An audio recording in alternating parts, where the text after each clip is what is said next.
running on YouTube. Yep. Sorry, give me 1 minute. Can you guys see and hear me? It's Barry Bryant. We can hear you. I think Stephen may have turned your camera off. Yes, we're only doing voting members on the screen. So if you're not a voting member, I turned your camera off. Okay, so I'm incognito.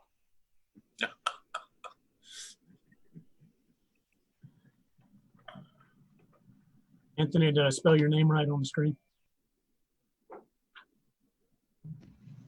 Okay, I believe you are ready to go. Okay, Mr. Mayor, would you like to call the meeting to order? Now let's call this meeting to order. Fire and Police Pension Fund quarterly meeting. Today, I forget the date. Go ahead. Okay, May 12th. First item on the agenda is the approval of the minutes from February 11th, 2020. Do I have a motion to approve the minutes? Stilo, approve the minutes. Okay, I have Mayor Stilo making a motion, Kevin Freeman seconding the motion. Kate, do you want to do a roll call vote to approve? Sure. So roll call, who we have present. We have the mayor, Don Stilo. Yes. We have Aaron Basore. Yes. We have Chief Fisher. Chief Freeman, Yes. Chief Hargis, Yes. Mr. Silvers, Yes.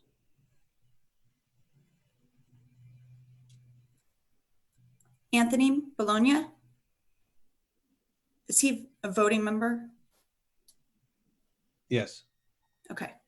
Anthony, you want to unmute and say yes for approval of the minutes?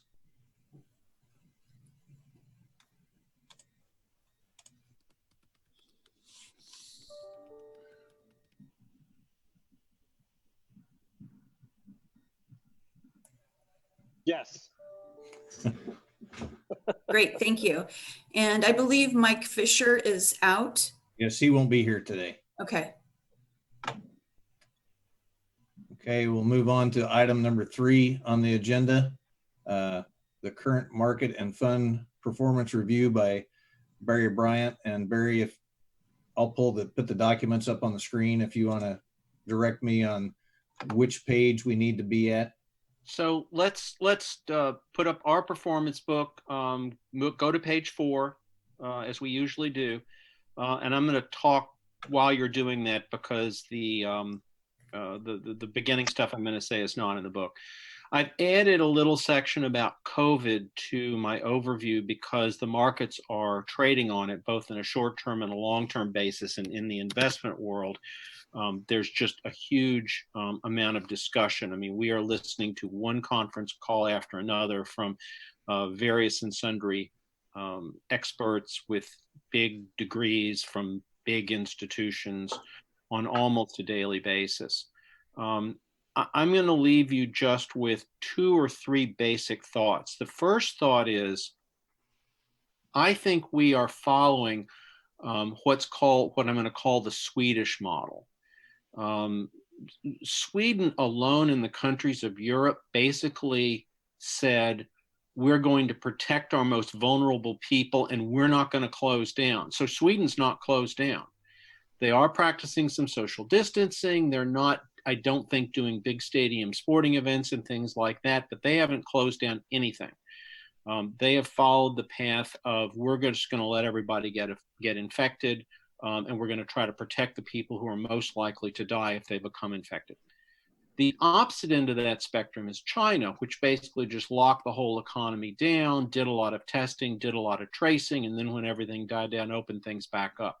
Those are to the 2 extremes. The United States, whether accidentally or deliberately, is going more the Swedish way, except it does not seem to have such an organized way of dealing with vulnerable populations. And I'm thinking now not just about people 65 and older, but also people in nursing homes and people that are living in very crowded conditions, et cetera.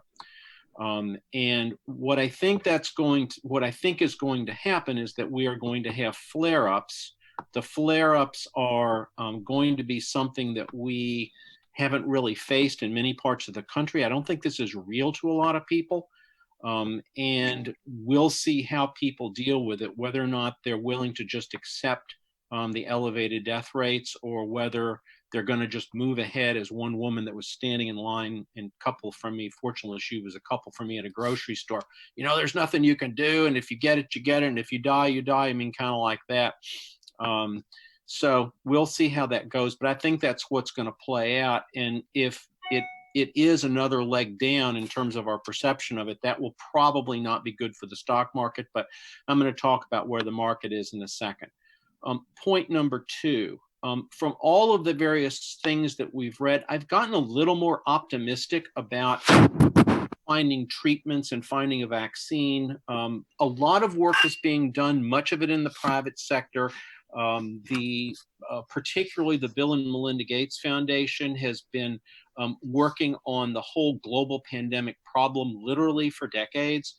So they were kind of there to pursue this, and they're investing a lot of money in trying to develop a vaccine. And essentially, instead of figuring out your 3 best ideas and pursuing those, you don't worry about figuring out the best ideas. You just think take your 20 ideas or 10 ideas and you put them all into clinical trials. And that's essentially what they're doing. It's very expensive, costs a lot of money, but that's essentially what's being done right now. However, when people talk about a vaccine in 18 months is very, very aggressive.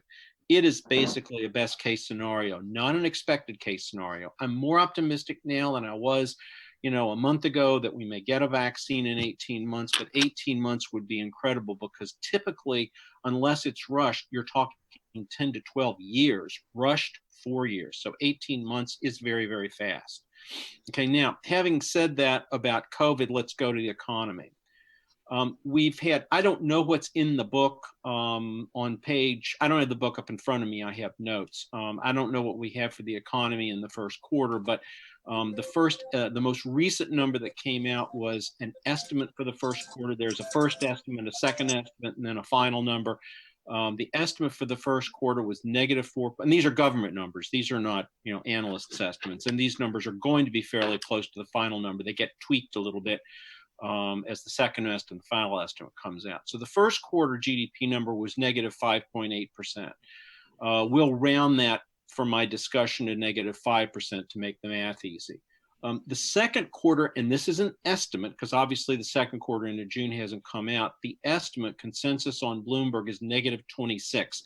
There is a wide band around that -26, all the way down to -40 or -50, all the way up to -5, -10, or 0. But -26 is the consensus. So if you add those two together, you get -31 in the first half. Then the big number. Third quarter number will be released, the first estimate in the last week of October, the week before the presidential election. And obviously much is going to be made of that. The current consensus estimate is +11. Now, +11 sounds great, and it's a lot better than -26. But the thing to remember about it is these are linked quarter numbers. And so if you think about the economy going down 31% in the first half and then going up 11% in the third quarter, we're still 20% below where we were at the beginning of the year, but at least we're headed in the right direction. The fourth quarter consensus is +8. The fiscal year at this point is -4. Fiscal 21 is +3.8, so that's a little above trend line. And then 2022 is +2.5, which is about the rate the economy has been growing for the last 10 years. For most of this administration, with 2 quarters of exception, where it was a little above that when the tax bill was passed. And throughout the Obama administration, it was a little lower than that in the Obama administration, but close. So that's what the current estimates are right now. Steep down in the second quarter, pop in the third quarter, and then gradually improving numbers. But the way to think about this is by 2022, we probably at some point in that year will get back to where we started when all this began. So we will have lost 2 years of economic growth to COVID. So that's the economic overview. The market. Oh, and I should have started out by giving you a little hint of how we did. We really had a great quarter. Now, it takes a financial professional to explain to you why losing $7 million is a great quarter, but that's what I'm going to try to convince you of. We were slightly below the median, but we are typically above the median in up quarters. So I was really pretty pleased with the results. I'll get to those in a second. So listen to the market overview because this is important for understanding our numbers. So in the first quarter ended March, domestic stocks were down 20%, foreign stocks were down 23%. The Barclays aggregate, the bond measure, was up 3.1%. Now, in the I'm for domestic equity, that's the Russell 3000. Foreign equity, we do not have in our book. I'm reading now from the chart in the upper right-hand corner. We have an EFA, an emerging market, that -23 combines those two numbers in an index called ACWI XUS. We don't have that index in our books. So -20, -23, +3.1. So obviously you didn't want to be in bonds. The interesting thing here is that it did not make that much difference if you were in domestic equity or foreign equity. Normally 3 percentage points difference would be a lot, but when you're down 20, not so much. However, there were things that made a huge difference. In particular, growth versus value and large cap versus small cap. So let's look at growth versus value first. I'm looking now in the chart in the lower left-hand corner of page 4.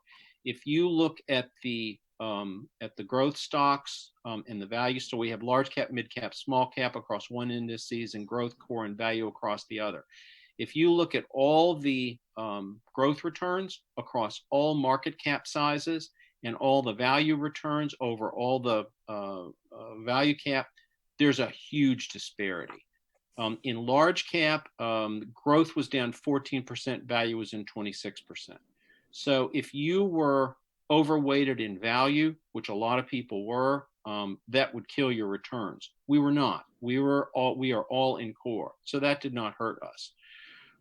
Large cap versus small cap. If you now look at the LC and the SC and look across, you can see all the large cap indices did better than all the small cap indices. Small cap companies are thought to be much more vulnerable to temporary economic dislocation than large cap companies. And because of that, those indices, and especially there's a lot of energy in small cap value, those indices kind of got killed. So large cap was down 20, small cap was down 30. So you didn't want to be in small cap. We do have an overweight to small cap, so that hurt us. I'm briefly going to talk about April. After I do our results, I'm going to come back and talk about our preliminary results for April. But in April, domestic stocks were up 13.2, foreign stocks were up 7.7.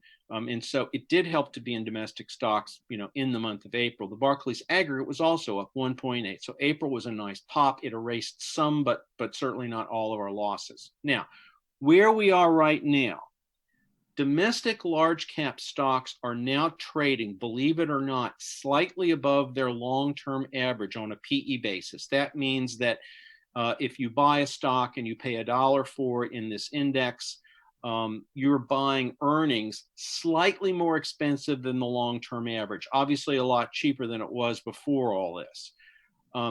Domestic mid-cap stocks and emerging market stocks are trading at small discounts to their long-term averages. Domestic small-cap stocks and foreign developed stocks like Germany and Japan are trading at huge discounts. They got hurt relatively more.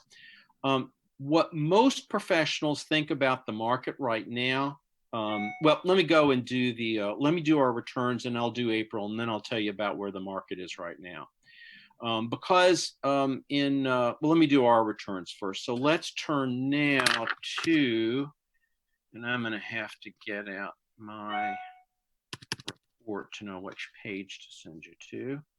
Let's go to page 9.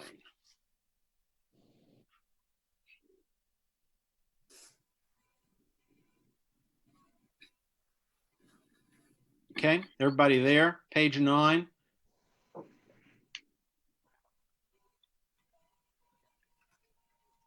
Chief Hargis, you there? Mr. Mayor, you there? Yeah. Yep. Okay. It should be showing on everybody's screen. Is it everybody can see that? Oh, that's right. I forget. Yeah, everybody's got shared screens. I'm looking at my own version. Okay, so we lost 14%. The median for public plans of all sizes was negative 13.1%. We ranked in the 64th percentile, which means we outperformed 36% and underperformed 63%. So we had a below average return. So why would I say a below average return is a good thing? It's a good thing because we have a more aggressive portfolio than average. We have consistently been outperforming in up markets, and there was no doubt in my mind we were going to have a below average quarter. The question was how below average, and as it turns out, we didn't do all that much worse than the average. Now, why did we do worse? If you go all the way down to Johnson, now we don't have the asset totals here, but our target for bonds is 25%. Most people have a higher target for bonds than 25%. We've also got, we've got 10% in Baylord, the real estate manager, but bonds did a whole lot better than real estate in this quarter. That is not usual, but that's what happened in this quarter. And we also have an over allocation to mid and small cap stocks. If you look at Vanguard Extended, that is where the mid and small cap stocks are, and you can see how much that index is down. Negative 28%. I said negative 30% in the overview. They're different indices, but basically the same thing. And you can see the S&P 500 is only down 20%. So the fact that we don't have as much in bonds, and in a sense, the money that's not in bonds is in this mid and small cap index. That's why we're below average, but we're not that far below average.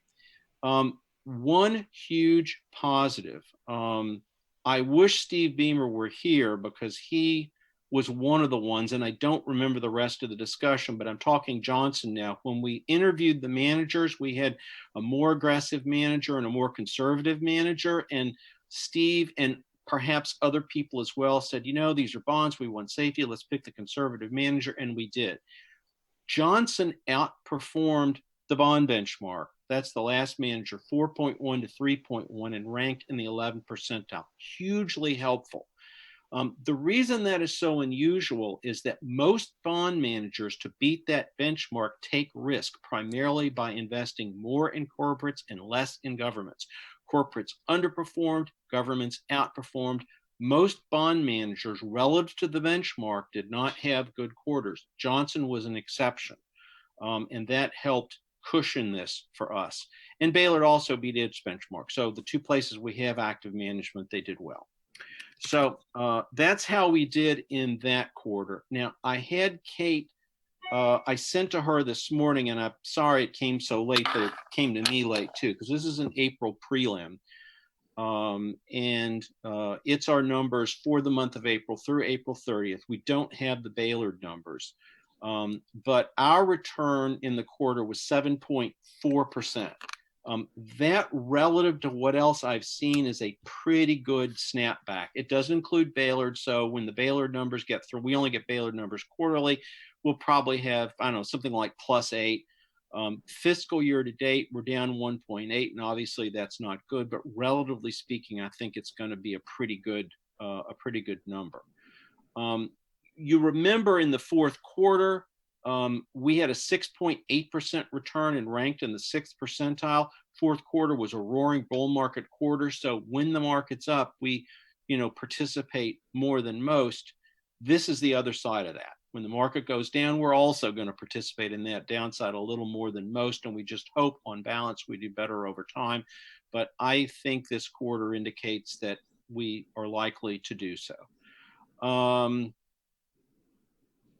I have two recommendations.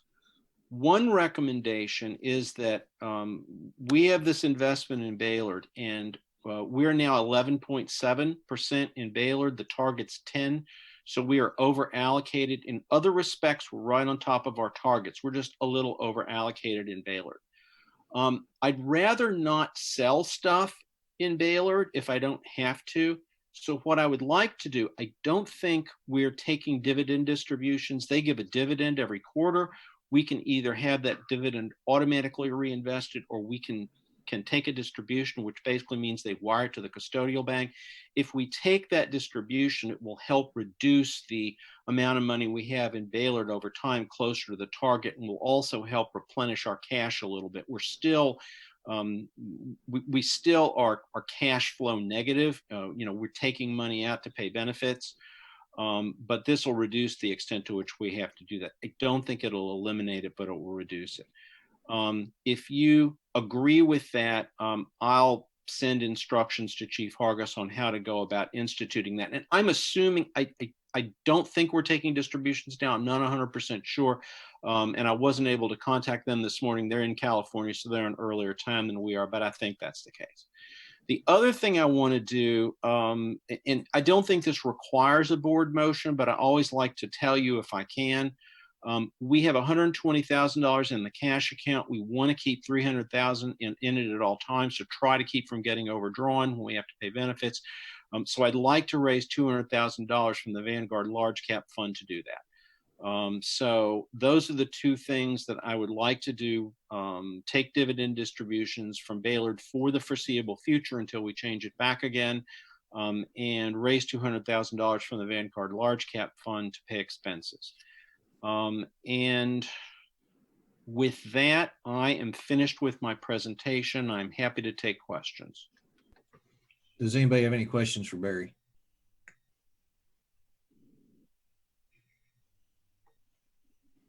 Hearing none, does someone want to make a motion on the dividend with Baylord?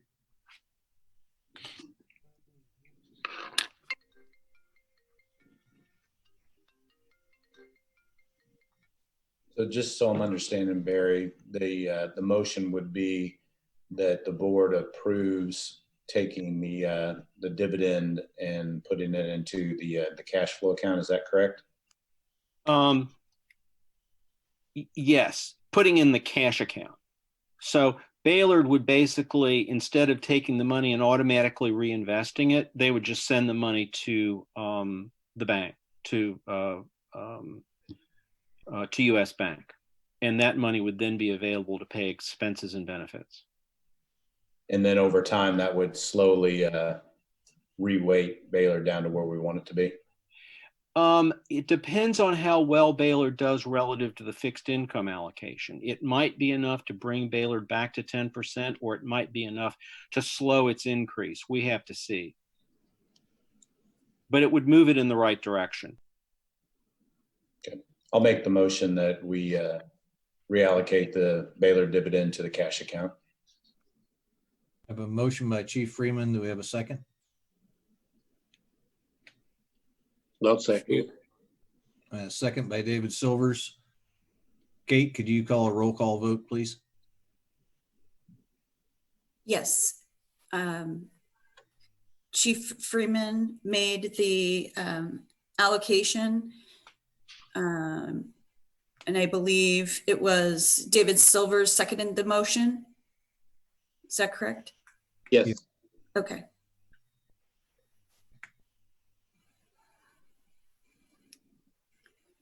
And all approved?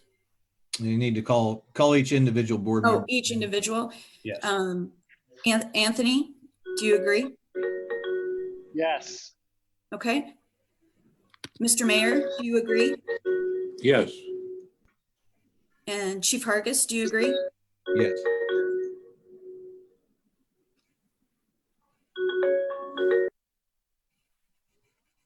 Is that everyone?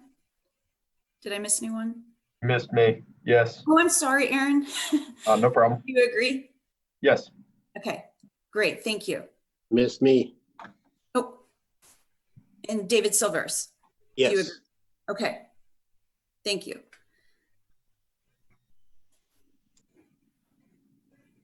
Okay, the next item on the agenda is the quarterly report and optional pension payments by Tracy Christian. Tracy?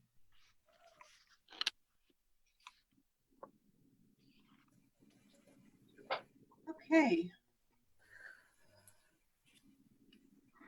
We spoke at the last meeting about the possibility of adding optional forms of payment to kind of the repertoire of benefit options. The last meeting, as I recall, we sort of had a discussion about kind of the implications of that. We passed around an exhibit and kind of talked about the implications of that from an individual standpoint. My understanding from the last meeting was that the board wanted to kind of go back to the membership and kind of get some feedback from them as to what they wanted to do. I'm happy to kind of walk through these issues again, or if there is feedback that has come from since the last meeting. We can talk about that. Does anybody have any questions for Tracy on this?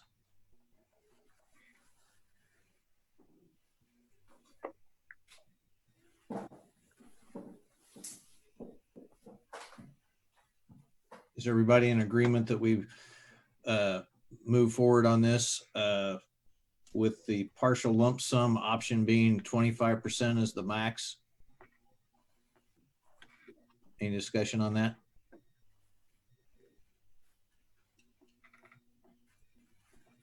So I understand where all the options that Tracy presented last meeting, we put in front of all of our members on the police department. Aaron, feel free to jump in if you got anything to add, but we asked our supervisors to come back with any concerns from the membership, and there were not any. So at this point, I feel comfortable that Aaron and I are representing the police department in saying that we're good with the options presented with the cap of the 25%, like Chief Hargis mentioned. And we did, Mike Fisher and I did the same thing with the members of the fire department, and everyone was okay with making those changes as well with the 25% plop limit. Okay, so then I think that the next step then would be for Bob West and I could kind of put our heads together and putting together an amendment. Yes. To accomplish this. Okay. I can do that. I see Bob's on the line. Yes. Hello, everyone. This is Bob. So I agree. If you've decided on this, we will have to list the specific forms in the plan document because it lists the specific forms currently. So we can put an amendment together that that restates these various forms, and that will come back to the board. Either have a special meeting or you wait till your August meeting to approve the form of the amendment. And then it would be taken to the city council for review and adoption. Do we need to make a motion for that, Bob, or can we just direct you and Tracy to do that this time?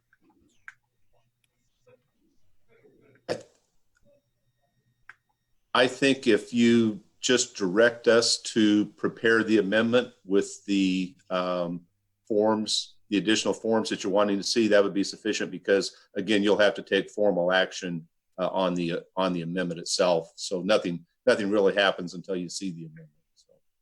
Okay, then Bob and Tracy, we are directing you to take that action to produce us an amendment allowing the changes in the payout of the pension plan. Terrific. We'll do that. Okay. The only other item I have is I received some direction a week or so ago to do sort of an update on the funded status of the plan, do some updated calculations based on investment performance. I was waiting on the preliminary April numbers that I just saw come across from Barry this morning. I didn't want to do it based on the March numbers because I knew there'd been some recovery in April. I am happy to do that for you. I can send it out to the board after this meeting. I'm happy to do that at any point in time. Based on what I'm seeing and the recovery in April, if nobody has a crystal ball, but if everything happens the way we kind of think it will, that March is kind of the worst of it, that we're going to slowly climb out of this. If the projections are true, if there's no unforeseen second wave of disaster that takes us even worse than we were in March. If March is the worst of it, then what I foresee happening valuation wise is that our smoothing method of assets is going to continue to do what it's intended to do, which is smooth volatility. We had a much a really good asset year in last year's valuation. We didn't recognize all of it. We're not going to have a very good asset return this year, but we're not going to recognize all of it at once. And that method, that's what it's for. That's what it is intended to do, is it doesn't change the cost of the plan. It simply smooths the volatility in the markets. And so I'm happy to do an update at any point in time. I can give you an update on a market value basis as of May 1, June 1, whatever point in time the board would like to see. I'm bringing this up only because, again, there is a cost associated with it, and I don't like to spend plan money if what I'm giving you is not all that meaningful. And at any point in time, I can do the calculation, but how meaningful it will be the week after I give it to you, I have no idea. And can you all hear me? Yeah, I can hear you laughing with me, Barry. Well, yeah, and I'm laughing with her because, let me just echo that. We all feel the same way, and it's been like this for weeks. So I'm happy to take the direction. The direction was given to me to go ahead and do an update. If you still want me to do that, I will. If you want me to hold off, I'll hold off. Like I said, I'm happy to do it at any point in time. Information is great. It's just that in this environment, information one day, it's changing just literally from one day to the next. So I kind of leave that to the board to either reiterate that direction to me or kind of have me hold off. Whatever you want to do is fine. Can I jump in a second? Sure. So just maybe to get everybody up to speed that what Tracy's talking about, Chief Hargis and I discussed a couple of weeks ago the potential of asking Tracy to give us that valuation of the fund more in a mid-year basis to help the city administrator better forecast if there was going to be a need to have the city fund the plan next fiscal year. That was kind of the justification behind that, and potentially even changing the ordinance to reflect that valuation on a different day. So when we go into our budget season as the city, we can have a better feel for how the plan's going to be performing and if there's going to be any need for the city to help fund that. So that all being said, yeah, I agree, Tracy, with the fact that, if we say, let's do this on June 1st, it definitely could change by July 1st. But the theory behind it, and correct me if I'm wrong, Dave, was to give us a snapshot to see what if the city was going to potentially have to fund some money into the pension next fiscal year. Now we can plan for it versus doing it in October and then having to come back to the city later in the year for a budget amendment. That's correct. It was just giving us that, moving that valuation into our budget planning process for the city so that we're better able to prepare the city's budget to handle any costs associated with funding the pension. Okay, and like I said, I'm happy to do an interim May 1 valuation We can do it May 1, June 1, July 1, whatever you think will give you the best information in the time frame that you need it. I'm happy to do it however you want me to do it. Tracy, I believe Mr. Berlin's at least listening on our call today. I would suggest maybe a June 1 snapshot that gets us through April, and then maybe preliminary numbers in May to have an idea of what's going on. The question for Mr. Berlin would be, is that going to be acceptable for the city budget planning calendar? Hi, this is Eric Berlin. June or July 1st, I think, might be helpful. That I think, as close to the time that I turn in the budget, which is mid-August, as possible. The only thing that I'm really interested in for city budget purposes is some kind of gaming fund contribution going to be needed to the pension fund to have it within the parameters that it does. Okay, and it typically takes Barry at least a couple of weeks to get me, it'll be a couple of weeks into July before I know the July 1 asset position. So we'd be looking at maybe like the third week of July, the third week of whatever month we decide to do this as of. So just kind of keep that in mind. If we did a July 1, we would be able to get you results by about the third week of July.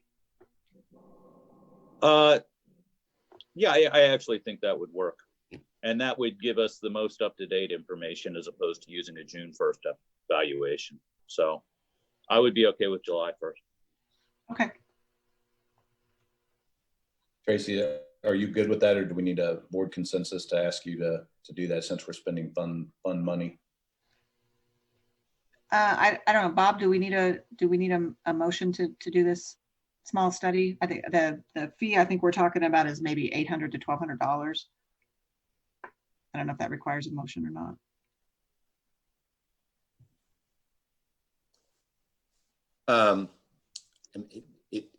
It wouldn't seem like it would require a motion unless there's just some objection to. I don't know if you need to do a roll call vote. Maybe you could make a motion to so direct, and unless there's an objection, that would be sufficient. So maybe make the motion but no necessary. I don't think a roll call vote would be necessary. At least make a motion to direct Tracy to do that. One other thing I might mention, just so everyone's clear too, is that the plan does, which is in the ordinances, does provide for the formal valuation is tracked to the city's fiscal year. So the plan also uses the October 1 year. So Tracy's actual valuation would still be done October 1. But I think the idea with, please correct me if I'm wrong, Chief Hargis or Chief Freeman, that the idea was to get this estimate to the city, and as Eric said just a few minutes ago, so they know what they may need to budget. But the board would need to keep in mind, then Tracy will still come along in October or shortly thereafter when we have final numbers and give the actual valuation. So chances are, when you're only 2 or 3 months ahead of that it shouldn't change. The ultimate valuation shouldn't change, but as everybody's been saying in these days and times, you never know. So it could be not as much as what you thought you needed, maybe more than what you thought you needed, but I just want to make sure everyone's still clear that valuation would still happen October 1st, as of October 1st. Tracy, did I say that correctly from your perspective? Yes, I believe you did. The July 1 will simply be an interim valuation for informational purposes only. You'll receive an abbreviated report of those results, but the official valuation date will stay as of October 1. This is Barry Bryan again. Let me throw this in. With the exception of Baylord, we can get numbers to Tracy as soon as the quarter's over. Baylard's really the only one we have to wait for. Now, Baylord may be a surprise at being a real estate manager, but it's only 5% of the allocation, and what we would normally do is just carry over the Baylord number from the previous quarter. I don't know if that's helpful or not, but I just wanted to know that we can make that available if it would be helpful.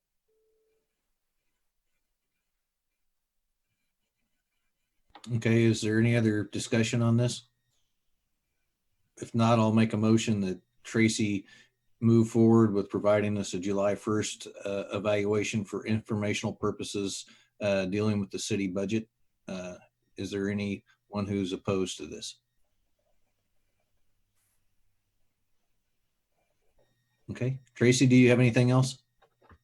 No, I don't. Okay, at this time, we'll move to agenda item number 5. Mindy, you want to give your quarterly report? I think I have it up on the screen to share with everybody. So let me know if I need to move up or down. I think it looks one page. So Mindy, go ahead with your report. Good morning. This is the quarterly administration report. We calculated return of contributions for 3 police officers who terminated non-vested. We also prepared benefit illustrations for 2 members who are considering retirement. We did have 1 police officer who retired this quarter, and we also had 1 firefighter who exited the drop program in April. Sadly, we had 1 retiree who passed away in April. He had chosen a single life annuity form of benefit, so I worked with our custodian, US Bank, to stop payments for him. We also provided a pension verification letter to a retiree who requested it. For the state surveys, I submitted the JC Per report for the first quarter of 2020 on behalf of the plan.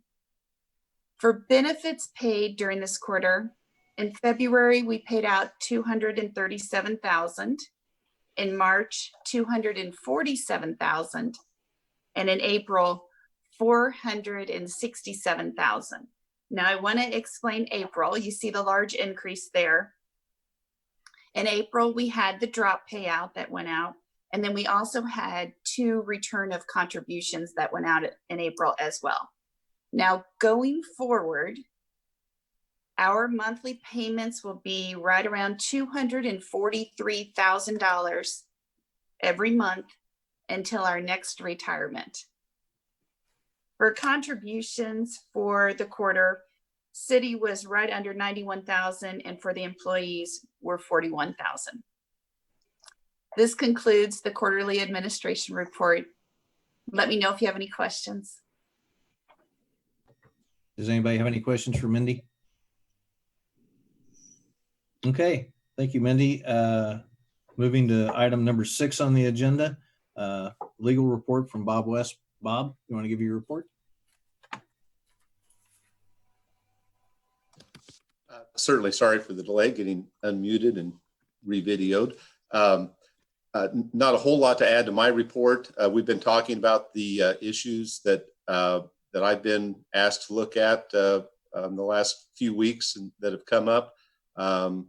The only other thing I might just let the board know for informational purposes, we periodically, which I report periodically, receive sunshine law requests from various financial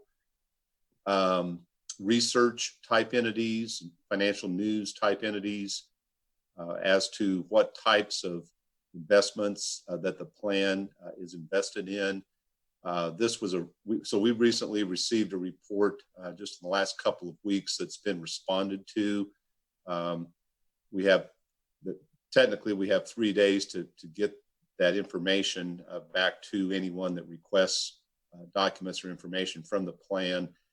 And all of that's been given to this particular group, which is some research entity based in California that's asking for information about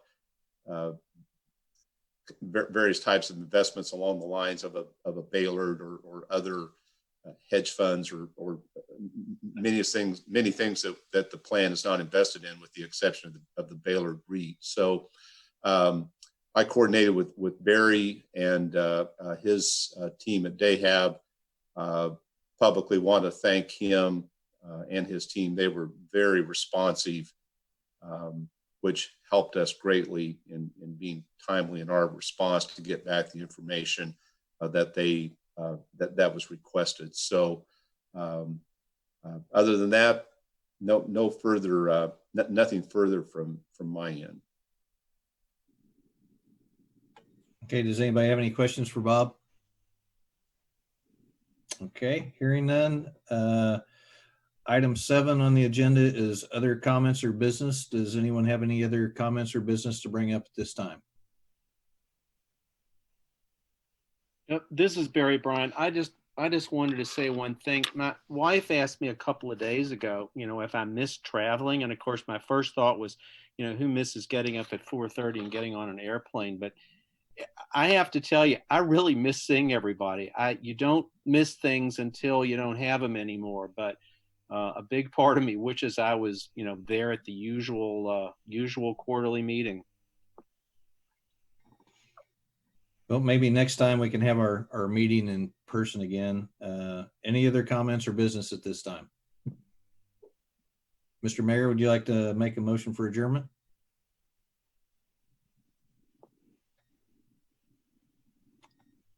You're muted, Don. Stilo, motion to adjourn. All those in favor? Aye. Okay, motion carried. We are adjourned. Thank you, everybody. Thank you. Thank you. Thank you.